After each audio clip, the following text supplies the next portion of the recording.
తుంగస్తనగిరితటీ సుప్తముద్బోధ్య కృష్ణం పారార్థ్యం స్వం శృతిశతశిరసిద్ధ మధ్యాపయంతి స్వోచ్ఛిష్టాయాం స్రజినిగళితం యా బలాత్కృత్య భుంక్తే గోదా తస్యై నమ ఇదమిదం భూయ ఏవాస్తు భూయః.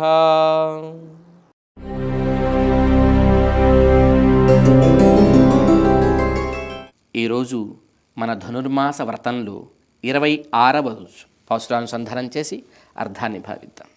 మాలే మణివண்ணా మార్గళి నీరాడువాన్ మేలయార్ செய்வனகள் வேண்டுவன கெட்டியல் ஞாலத்தை எல்லாம் நடுங்க முரல்வன பாலன்ன வண்ணத்து உன் பாஞ்ச சென்னியமே போல்வன் செங்கங்கள் போய் பாடுடையனவே சால பெரும் பறையேன் பல்லாண்டி செய்ப்பாரேன் கோல விளக்கே கொடியே விதானமே ఆలి నిలయాయి అరుళ్ ఏలో రెంబావాయ్.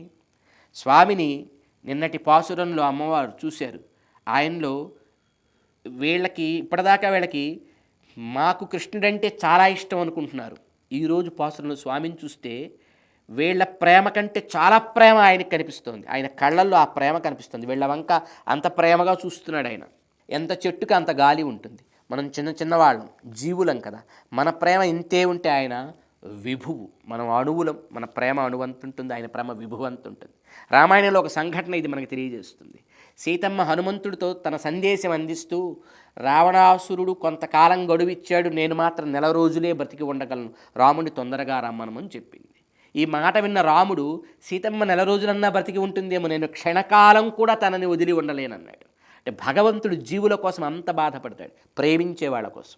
ఎవరు ఆయన్ని విశ్వసిస్తారో, ఎవరు ఆయన్ని నమ్ముతారో వాళ్ళ కోసం పరమాత్మ కూడా అంతలా రియాక్ట్ అవుతాడు, అంతలా బాధపడతాడు. ఆయన ప్రేమ కళలో కనపడింది. నిన్న అందుకే ఆయన్ని నెడుమాలే, వ్యామోహం కలవాడా అన్నారు. కలవాడికి వ్యామోహం కలవాడికి తేడా ఏంటి?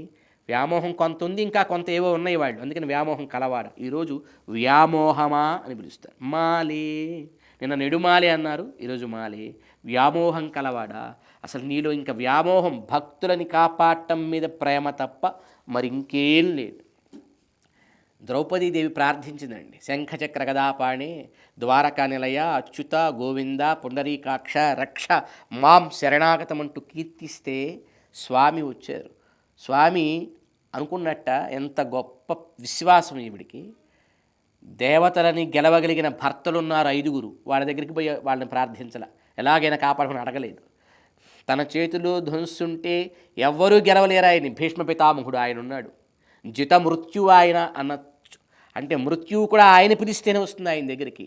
స్వేచ్ఛా మరణాన్ని చేతిలో పెట్టుకున్నటువంటి భీష్మ పితామహుడు ఆయన దగ్గరికి పోయి ప్రార్థన చేయలేదు. కానీ ఎక్కడో దూరంగా ఉన్నాను, నన్ను పిలిచింది. కృష్ణ మాం దూరవాసినం గోవిందేతి యదాక్రందత్, గోవిందా అంటూ ఎక్కడో దూరంగా ఉన్న నన్ను ద్రౌపదీదేవి పిలిచింది. రుణం ప్రవృద్ధమేవ హృదయే నాపసర్పతి అనుకున్నట్ట. ప్రేమకి వెళ్ళి ఆవిడికి వస్త్రాలు ఇచ్చి ఆవిడని కాపాడాడు. కాపాడినా కానీ రోజు అనుకునేవట, ఆవిడ నమ్మకానికి నేను చేసిన చాలా తక్కువ అనుకునేవట. ఆవిడ నా మీద పెట్టిన నమ్మకానికి, ఆ భక్తికి తక్కువ చేశా. నా హృదయంలో ఇంకా రుణం అట్లాగే ఉంది. పెద్దవాళ్ళు అందంగా చెబుతారండి. కృష్ణ ఏముందండి ఆ శబ్దంలో? కింద కృలో రు, ష్ణాలో అణ కలపి చదవండి. రుణపడిపోయాడు భక్తులకి పరమాత్మ. అందుకని ఆ కృష్ణ శబ్దంలో అడుగున రుణం అనేది కనబడుతుందని చెప్పారు పెద్దవాళ్ళు. చాలా అందంగా ఆ గోవింద శబ్దానికి అంత ఇష్టపడ్డాడు పరమాత్మ. ఆ ద్రౌపది విశ్వాసానికి అంత ఇష్టపడ్డాడు పరమాత్మ. అందుకే ఆయన చూస్తే మొత్తం వ్యామోహం ముద్దకట్టి ఉంది. ఇన్ని రోజులు కృష్ణుడి దగ్గరికి వాళ్ళు వెళుతున్నాం అనుకున్నారు, కానీ పరమాత్మ ఎదురుచూపు అట్లా ఉంది. తన వారు తన దగ్గరికి ఎప్పుడు వస్తారా అని. భగవంతుడి దగ్గరికి అలా చేరారు వీళ్ళంతా. స్వామిని చూశారు. మాలే వ్యామోహశీలమా మణివಣ್ణ, మాకెలా తెలిసింది నీకు ఇంత వ్యామోహం ఉందంటే నీ వర్ణం ట్రాన్స్పరెంట్గా ఉంది, నువ్వు మణివర్ణుడు. అవి లోపల భావం దాచుకొని ప్రవర్తించే అబద్ధపు తత్వము కాదు నీది, రుజు ప్రవర్తన కలిగిన వాడివి. రుజుత్వం నీ ప్రతి చర్యలో ఉంటుందా? చూస్తే తెలిసిపోతుంది నీ ప్రేమ ఎట్లాంటిదో. మార్గజి నీరాడువాన్, ఈ మార్గశిర స్నానం చేయడం కోసం మేలయార్ సేవనగళ. జాగ్రత్తగా విను, ఒక్కసారి మమ్మల్ని అలా చూడటం కాదు, మేము చెప్పే విను, మాకు ఒక లిస్ట్ కావాలి, కొన్ని వస్తువులు కావాలి, అవన్నీ ఇవ్వనమని అడిగారు అన్నమాట. ఏవేంటవి? వేండువన కేట్టియేల్ జ్ఞాలత్తై ఎల్లాం నడుంగమురల్వన. మొత్తం ఒకసారి వాయిస్తే ప్రపంచమంతా మోగే అంత పెద్ద బాజా ఒకటి కావాలి. ఒక శబ్దం చేస్తే ప్రపంచమంతా వినిపించాలి, అట్లాంటి బాజా కావాలి.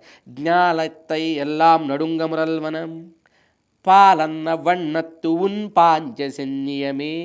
నీ పాంచజన్య శంఖం ఎట్లా తెల్లగా పాల వంటి వర్ణం కలిగి ఉంటుందో అట్లాంటి పాంచజన్య శంఖాలు కావాలి. పోల్వన్ శంఖంగళ్, ఒక శంఖం కాదు, అనేక శంఖాలు కావాలి. పోయి పాడుడై ఎనవే చాలా పెరుం పరయ్యే, చాలా పెద్ద పరై కావాలి. పల్లాండి సెయ్పారే, మంగళం పాడేవాళ్ళు కావాలి. కోల విళక్కే, ఒక మంగళ దీపం కావాలి దారి చూపించేందుకు. కొడియే వితానమే, ఒక పెద్ద బ్యానర్ కావాలి, వీళ్ళు ఫలానా గ్రూపుకి చెందిన వాళ్ళని తెలిసే బ్యానర్ ఒకటి కావాలి. ఆలి నిలయాయ్, నువ్వే, వీళ్ళ ఉద్దేశం ఏమిటి? ఆయన అడిగాడు, ఈ సృష్టిలో చాలా పెద్ద బాజా అంటే ఒకటి ఉందిట. భగవంతుడు వామనావతారాన్ని ఎత్తినప్పుడు సాక్షాత్ జాంబవంతుడు శ్రీమన్నారాయణ చరణౌ శరణం ప్రపద్యే, నారాయణుడి యొక్క పాదములే శరణ్యమంటూ ఒక బాజాని వాయిస్తూ భగవంతుడి యొక్క దివ్య మంగళ విరాట్ రూపానికి సగం దూరం ఆయన పెద్దగా పరిక్రమణ చేస్తూ ఆ వాయింపుతో చాటింపు వేశాట. అట్లాంటి పెద్ద బాజా అంటే ఆ భగవత్ సంబంధం కలిగినటువంటి జాంబవంతుడితో సంబంధం కలిగిన పెద్ద బాజా కావాలి. సరే, అదైతే ఇవ్వచ్చు అనుకున్నాడు. కానీ వీళ్ళు ఒకటి అడిగారు, నీ పాంచజన్య శంఖం లాంటి పాంచజన్య శంఖం ఒకటి కాదు, అనేకం. భగవంతుడికి సంబంధించినవన్నీ యూనిక్ అండి, అట్లాంటివి మళ్ళీ ఉండవు. లక్ష్మీదేవి, గరుత్మంతుడు, ఆదిశేషుడు, సుదర్శన చక్రం, పాంచజన్యం. మనం బొమ్మల్లో బాగుంటాయని చాలా చోట్ల శంఖాలు బొమ్మలేయచ్చు, కానీ స్వామి చేతిలో ఉండే శ్రీ పాంచజన్యం లాంటి శంఖం మరి ఇంకా సృష్టిలో ఎక్కడ ఉండదు. అది విశిష్టమైనది, విలక్షణమైనది, ఒకే ఒక్కటి ఉంటుంది.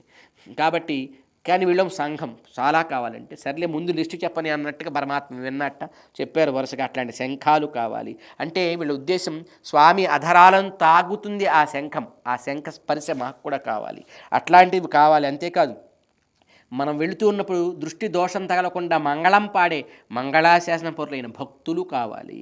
అట్లాగే ఒక పెద్ద బ్యానర్, గరుడ ధ్వజం అన్నమాట. గరుత్మంతుడి ద్వారా కదా పరమాత్మ వైభవం లోకంలోకి ప్రసరిస్తుంది. ఆయన గరుడ వాహనారూఢుడై ఎవరి దగ్గరికైనా వెళతాడు కనుక గరుడ ధ్వజం, వేద ప్రామాణ్యతని చెప్పే గరుడ ధ్వజం కావాలి. పెద్ద పరై బాజా కావాలి. కోడ విళక్కు మంగళదీపం సాక్షాత్ లక్ష్మీదేవి కావాలి. ఆదిశేషుడు ఒక పెద్ద, వెళ్తున్నప్పుడు మంచు మీద పడకుండా ఉండేటువంటి ఒక వితానము, ఒక పెద్ద ఛత్రం కావాలి.